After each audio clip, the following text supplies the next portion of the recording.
Një tjetër skandal ka ndodhur me Këshillin e Bashkisë Vlorë, i cili në shmbledhur në datën 21/07/2026, ku ndër të tjera me 25 vota ka kaluar dhënien e një pasurie, pra një ndërtese në fshatin Tragjas në favor të tretëve. Padyshim që ky është një akt i paligjshëm, sepse në ligjin për pushtetin vendor, bashkitë kur transferojnë pronat e të tretët, duhet t'i kaloj Këshilli i Bashkisë të paktën me 2/3 e votave.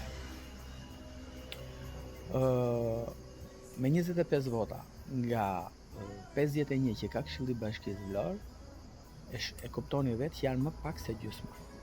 Pra në rastin konkret, Këshilli i Bashkisë Vlorë është në kushtet e shpërdorimit të detyrës dhe padyshim që duhet hetuar. Nuk e di nëse këshilltarët që kanë votuar kundër ose ata cilët nuk kanë qenë pjesëmarrës pra opozita në tërësi do ta kallëzojnë në prokurori këtë veprim të papërgjegjshëm të Këshillit të Bashkisë së Vlorë, apo të kryetares, apo të sekretarit, apo të gjithë stafit pra të zyrës juridike dhe në krye kryetarin e bashkisë. Unë mendoj se kjo është një nga ato veprime që përbën vepër penale.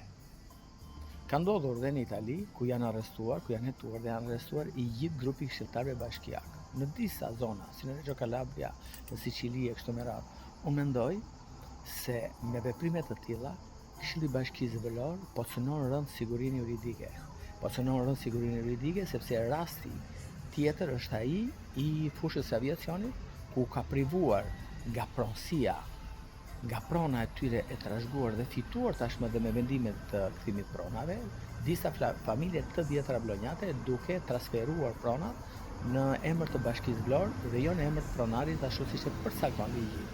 Unë mendoj se duhet ndalur Këshilli i Bashkisë Vlorë dhe kryetari i bashkisë, sepse po operojnë si një organizatë, si një bandë kriminale, po operojnë si grup i strukturuar kriminal, pse jo edhe si organizatë kriminale.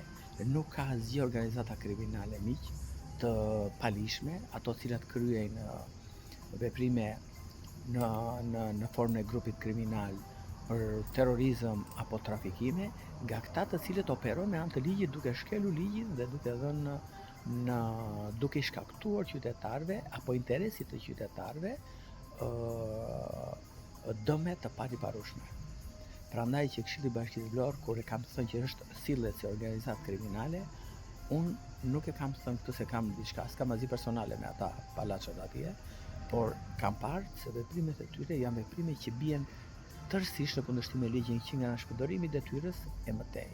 Pse jo të hetohen edhe për korrupsion. Prandaj këshilltarët e bashkisë atje Doxha, Gjegjnika, Geron Gumbardhi dhe të tjerë duhet patjetër të marrin masa që këto veprime të ndalin, sidomos veprimet e Këshillit të Bashkisë, të sekretarit, të kryetarit të Këshillit, të kryetares së bashkisë edhe grupit ose zyrës juridike kështu me radhë, sepse po bëjnë një kasapan me pronat publike në qytetin e Vlorës. Banda janë, nuk ka asgjë, do të nëse të hetosh, do hetosh si grupi i strukturuar kriminal. Kështu që njerëz mos harroni që Këshilli i Bashkisë Vlorë, kryetari i Bashkisë Vlorë dhe gjithë enturazhi ose gjithë zyrat e saj operojnë në formën e grupit strukturuar kriminal.